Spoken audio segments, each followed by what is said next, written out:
Uniform civil code, uniform civil code, uniform civil code. क्या कोई school का uniform है पहनने का?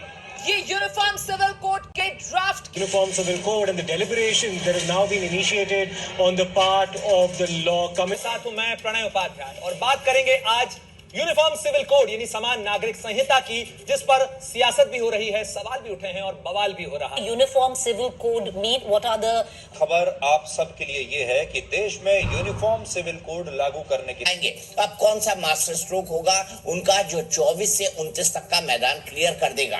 कहीं यूसीसी यानी समान नागरिक संहिता तो नहीं।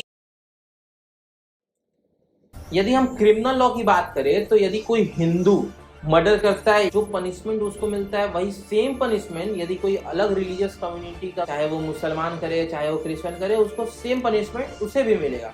लेकिन यदि हम वहीं पे सिविल लॉ की बात कर लें, property, marriage, inheritance, succession, adoption में, तो यहाँ पे हर एक रिलीजियस कम्युनिटी के लिए अलग अलग रिलीजियस लॉ यानी पर्सनल लॉ अवेलेबल है, जो उसे गवर्न और जो रेगुलेट करता है। ऐसा क्यों, ऐसा डिस्पैरिटी आखिरकार क्यों?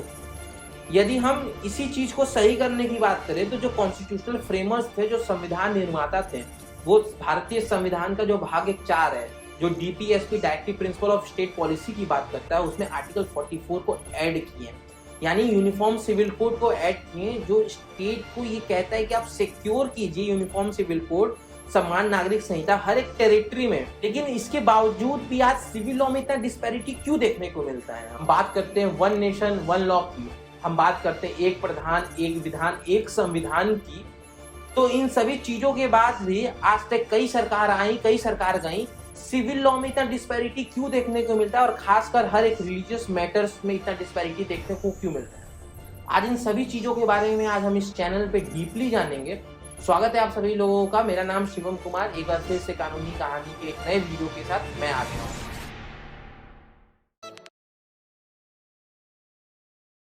यूसीसी लाइमलाइट में कैसे आया?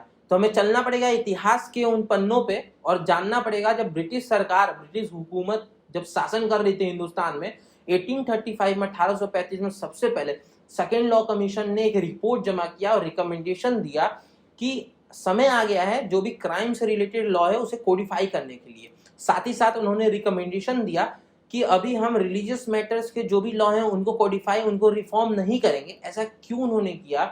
ऐसा एक तथ्य निकल के आता है इस बात को स्पष्टीकरण करने के लिए कि जो ब्रिटिश हुकूमत हमारे देश में शासन कर रही थी, उनका मकसद था सिर्फ और सिर्फ इकोनॉमिक एक्सप्लॉयटेशन, ना कि सोशल रिफॉर्म्स करना, ना कि हर एक रिलीजियस मैटर में सॉल्यूशन निकालना और भारत को एक उन्नति, एक ऊंचाई तक ले जाना। 1858 में जब सबसे पहले क्वीन विक्टोरिया गद्दी पे बैठती हैं तो वो non interference religious matter announce करती हैं। वो भी कहती है कि हम भी रिलीजियस अफेयर्स में रिफॉर्म्स नहीं करेंगे। लेकिन ऐसा कहा भी नहीं जा सकता कि जो ब्रिटिश सरकार थी उसने कोई भी एक रिलीजियस रिफॉर्म्स नहीं किए, कोई एक भी स्पेसिफिक कम्युनिटी के लिए रिफॉर्म नहीं किए। वो काफी रिफॉर्म करते हैं, लेकिन एक स्पेसिफिक कम्युनिटी पे ज्यादा इंक्लाइन होकर के, जो उस समय का मेजोरिटी कम्युनिटी था उसको कहा जाता है हिंदू, जो आज का भी मेजोरिटी कम्युनिटी हमारे देश में है। Women lead organization British government के साथ मिलकर के सबसे पहला रिफॉर्म करते हैं हमारे देश में, हिंदू विडो रीमैरिज एक्ट, जिसमें वो लीगलाइज कर देते हैं रीमैरिज ऑफ विडोज वुमेन को। साथ ही साथ सबसे बड़ा एक सोशल रिफॉर्म किया जाता है हिंदुस्तान में, जो कि बैन कर दिया जाता है सती प्रथा को। ये किया जाता है लॉर्ड विलियम बेनेडिक्ट के द्वारा। दूसरा सबसे बड़ा रिफॉर्म किया जाता है यहाँ पर मैरिड वुमेन प्रॉपर्टी एक्ट लाया जाता है। शादी के बाद यदि महिला दूसरे के घर चली जाती है तो जो रिलेटिव के प्रॉपर्टी रहते हैं उनमें पहले उनका अधिकार नहीं था, लेकिन इस एक्ट के बाद से उनको उसमें अधिकार मिल गया। तीसरा रिफॉर्म किया जाता है Hindu inheritance removal of disability act. इसमें जो भी ज्वाइंट फैमिली में अगर कोई मेंटल अनस्टेबल कोई एक पर्सन रह रहा है तो उसमें उसको प्रॉपर्टी में अधिकार नहीं मिलता था, लेकिन इस एक्ट के बाद से वो भी एलिजिबल हो गया।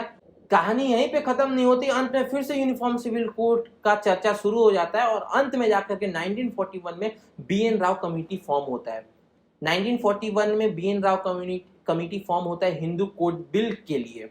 यहाँ पर भी हिंदू पे ही सिर्फ फोकस किया गया और अन्य धर्म को एक्सक्लूड कर दिया गया। यहाँ पे हिंदू में कुछ धर्म को एड ऑन किया गया था, जैसे हिंदू मतलब सिख, जैन, बुद्धिस्ट और हिंदू, और एक्सक्लूड किया गया था मुस्लिम, क्रिश्चियन, पारसीस को। यहाँ भी डिस्पैरिटी आपको देखने को मिलेगा। 1941 का जो बिल था हिंदू कोड बिल वो लैप्स कर जाता है और ये 1952 में टेबल्ड होता है, वापस से रीसबमिट होता है। और जो 1941 से 1952 के बीच में जो गैप है टाइम पीरियड, इसमें काफी बहिष्कार होता है इस बिल का। जो इंडियन नेशनल कांग्रेस के इंटरनल मामलों में भी काफी डिस्प्यूट क्रिएट होता है, पार्टी में काफी भेदभाव क्रिएट होता है और अंत में जाके जो भीमराव अंबेडकर थे वो रिजाइन कर देते कैबिनेट से 1951 में। भलाई करने की नियत ही रही है। हो सकता है कि मेरे इस्तीफा देने का कोई फर्क ना पड़े, किसी को भी इसकी फिक्र ना हो, लेकिन मुझे अपने प्रति ईमानदार रहना चाहिए और ये अब त्याग। 1951 से लेकर 1952 के दशक में जनरल इलेक्शन होता है। पंडित जवाहरलाल नेहरू पब्लिक में जाकर के डिमांड करते हैं हिंदू कोड बिल का। हिंदू कोड बिल पास करवा के रहूंगा, चाहे मैं चुनाव जीतूं या हारूं। मैं चुनाव हिंदू कोड बिल के मुद्दे पर ही लड़ूंगा और ये बात मैं ब्रह्मचारी जी को लिख के दे सकता हूं। अंत में जाकर के चुनाव का नतीजा सामने आता है और इंडियन नेशनल कांग्रेस पूर्ण बहुमत से अपना सरकार बनाती है और इस बिल को अंतर्गतवा पास करा लिया जाता है कैबिनेट से। लेकिन इस बिल को एक बार में ही इम्प्लीमेंट नहीं किया जाता है, इस बिल को कई पार्ट में इम्प्लीमेंट किया जाता है। सबसे पहला इम्प्लीमेंटेशन होता है इसमें हिंदू मैरिज बिल, दूसरा इम्प्लीमेंटेशन होता है हिंदू सक्सेशन बिल, तीसरा इम्प्लीमेंटेशन होता है हिंदू माइनर गार्जियनशिप बिल, चौथा होता है एडॉप्शन एंड मेंटेनेंस बिल। यहाँ पे सबसे बड़ा सवाल उठ करके आता है कि उस वक्त सिर्फ और सिर्फ हिंदू कोड बिल को ही क्यों लाया गया।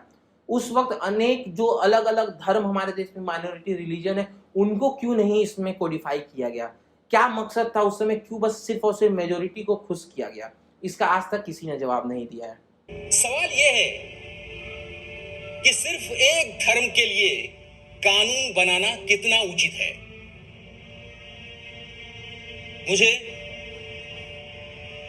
कानून मंत्री के जवाब का पता है। उनका कहना है कि अगर देश तैयार है तो सभी धर्मों के लिए इंडियन सिविल कोड बनाया जा सकता है।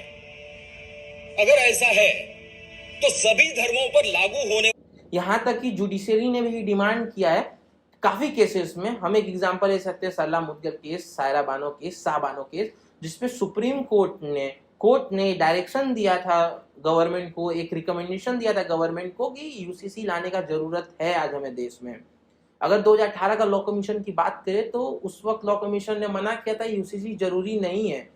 लेकिन अगर हम जून 14, 2023 की बात करें तो लॉ कमीशन ने एक नोटिफिकेशन जारी किया जिसमें लॉ कमीशन ने पब्लिक डोमेन पे एक राय मांगा है यूसीसी के बारे में और अलग अलग रिलीजियस कम्युनिटी के जो भी स्कॉलर्स हैं बड़े बड़े, उनसे एक राय मांगा है कि अपना सजेशन दीजिए कि what should we adopt in UCC. हर एक लॉ, हर एक कानून का अपना एक पॉजिटिव एस्पेक्ट और निगेटिव इम्पैक्ट होता है। यूसीसी का भी पॉजिटिव एस्पेक्ट और निगेटिव इम्पैक्ट है। हम सबसे पहले जानते हैं इसका पॉजिटिव एस्पेक्ट क्या है। जो आर्टिकल 44 है उसके तहत जितने भी हमारे पास रिफ्लेक्स क्लासेस हैं यानी संवेदनशील वर्ग है हमारे देश में, उनका सुधार हो सकता है एक समान कानून से। दूसरी पॉइंट कि जो भी पर्सनल लॉ बनाए जाते थे उसमें महिलाओं को कम अधिकार मिलता था। यदि पर्सनल लॉ एक हो जाएगा, सारा धर्म का एक कानून बन जाएगा, रिलीजियस अफेयर का एक लॉ बन जाएगा, तो वहां पे वुमेन को काफी पावर मिलेगी, काफी वुमेन को प्रोटेक्शन प्राप्त होगा। तीसरा सबसे बड़ा, अगर किसी भी व्यक्तिगत कानून किसी देश में चल रहा है तो उस देश का विकास बहुत कम धीरे धीरे होता है। यदि हम एग्जांपल लें यूके और यूएस की, वहां पे कोई भी एक रिलीजियस कानून किसी भी इंडिविजुअल कम्युनिटी का नहीं है, वहां पे एक समान कानून है सबके लिए, तो उसका विकास आप देख सकते हैं। लास्ट पॉइंट कि सबसे बड़ा जो बर्डन है कोर्ट्स पे वो कम होगा। अगर एक रिपोर्ट की बात करें तो जो सुप्रीम कोर्ट है, सर्वोच्च न्यायालय है, वहां पे 4.64 मिलियन केस पेंडिंग है आज पर्सनल मैटर्स के। अगर हम डिस्ट्रिक्ट कोर्ट की बात करें तो 31 मिलियन केस पेंडिंग है डिस्ट्रिक्ट कोर्ट में। तो इतने सारे जो पेंडिंग केसेस है, क्योंकि ना ये कॉम्प्लेक्स हो जाता है, जितने भी रिलीजियस अफेयर्स हैं जो भी पर्सनल लॉ द्वारा गवर्न किए जाते हैं, ये कॉम्प्लेक्स कानून है क्योंकि इसमें हर एक अलग अलग लॉ जो होता है हर एक अलग अलग रिलीजियस मैटर को गवर्न करता है, तो काफी इसमें वक्त लग जाता है, डिसीजन पेंडिंग हो जाते हैं। अगर इसके निगेटिव इम्पैक्ट की बात करें तो जो संविधान का अनुच्छेद 25 है जो राइट टू रिलीजियस फ्रीडम देता है हमारे देश में, प्रोफेस, प्रोपेगेट और प्रैक्टिस करने की इजाजत देता है, ये वायलेट होगा। जो आर्टिकल 26 है इंडियन कॉन्स्टिट्यूशन का, जो रिलीजियस अफेयर का छूट देता है, ये वायलेट होगा, क्योंकि हर एक व्यक्ति का अपना धर्म प्रोपेगेट और प्रैक्टिस करने का फंडामेंटल राइट है। और जो आर्टिकल 44 है वो डीपीएसपी में आता है, वो इन्फोर्सेबल बाय लॉ नहीं है। तो डीपीएसपी कभी भी हावी नहीं हो सकता फंडामेंटल राइट पे। और इसमें सबसे बड़ी प्रॉब्लम आएगी नॉर्थ ईस्टर्न स्टेट में, जो मिजोरम, नागालैंड और नॉर्थ ईस्ट के अनेक जो स्टेट्स हैं, उस स्टेट में जितने भी पर्सन्स रहते हैं उनका अलग अलग कस्टम्स, अलग अलग रिचुअल्स वो फॉलो करते हैं, जो कि कोडिफाइड नहीं है अभी।